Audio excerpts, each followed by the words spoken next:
Hey humans, it's Hannah. Welcome back to my channel where we're going to talk about some more creepy mysteries of the world. Today we're going to be talking about the Dybbuk Box. A Dybbuk itself is something from Jewish mythology, and it is an evil spirit that has separated from the body and has come back to either possess or haunt the living. Our story starts back in 2001 when a man by the name of Kevin Mannis purchased a weird, odd wine box at an estate sale. A family member that was running the sale told Kevin that the box had belonged to their grandmother, and she was actually a Holocaust in Poland survivor by the name of Havala. The family believed that a Dybbuk lived inside of this wine box and they actually wanted to get rid of it. They told Kevin not to open it, but that he should definitely buy it. They clearly knew that it was haunted and wanted him to take it off their hands. Of course, the first thing he did when he got home was open the box. Mistake number one. Inside the box were two 1920s pennies, two locks of hair. One was blonde, the other one was dark brown or black, and they were both bound with cords. A tiny statue engraved with the Hebrew word shalom, a small golden wine goblet, one dried rosebud, and a single candle holder with four weirdly octopus-shaped legs. So, of course, bad luck followed Kevin after this. He had really severe, weird nightmares.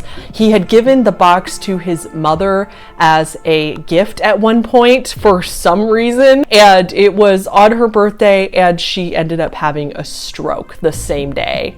Kevin put this up for sale on eBay, and in the eBay description is where he retold this whole story of how he got it and the hauntings that had happened to him since then. And then subsequent owners went on to have this box, and they also experienced different things, but also terrible things. A lot of people had nightmares, often that involved an old hag, and the nightmares all seemed to match among the owners.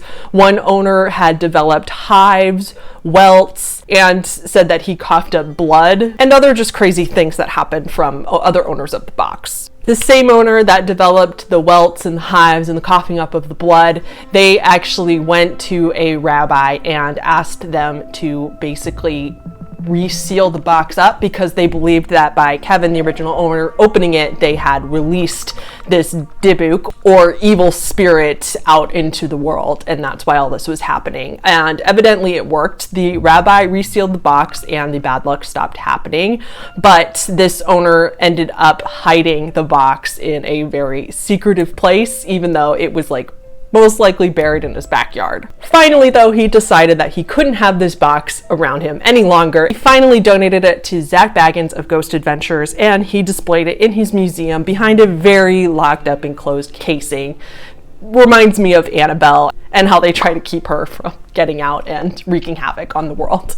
The story doesn't end there. There was a 2012 movie called The Possession, which was a horror movie, and the cast and crew started experiencing all this really weird stuff on set. And there was a Dybbuk box as one of the props on the set that was part of the story. I'll be honest, I haven't seen this movie yet. But the cast and crew would report that light bulbs would just randomly explode. They would have weird cold drafts through the set. And finally, the storage cabinet where they kept all the props, including the Dybbuk box replica that they had for the movie, caught on fire and everything was destroyed, including the Dybbuk box. The cast and crew, interestingly enough, did not let the producer replace the box for the movie, and they all refused to replace it because they thought that the Dybbuk box props was causing all this mayhem to begin with. They were absolutely sure that this box was possessed by an evil spirit. And then most recently we get to the famous, the only Post Malone, who back in 2018, he went on Ghost Adventures, and of course this involved going to the museum where the original real Dybbuk box is, and usually Zach has people sign waivers that they want to see the box because they think that it can curse people if they see it, but for Post Malone, since he was famous, he didn't sign the waiver, and he didn't have the other extra protective seal around the box. Post Malone was in there and messing with it and being close to the box. And then after that, weird things started happening to Post Malone, and he also thought that he had been cursed by the box. Very soon after this, Post Malone barely escaped a plane crash. His private plane's tires blew out. Luckily, nobody was harmed, but he thought that that was a weird start. He was in a car accident in his Rolls Royce, and one of his previous homes had then been robbed soon after that, and the people that were robbing demanded to see him, but luckily he didn't live there anymore, and so he was not harmed either, and I don't believe anybody else was harmed in that incident. Overall, super crazy stuff. People still believe that this is the most haunted object in the world.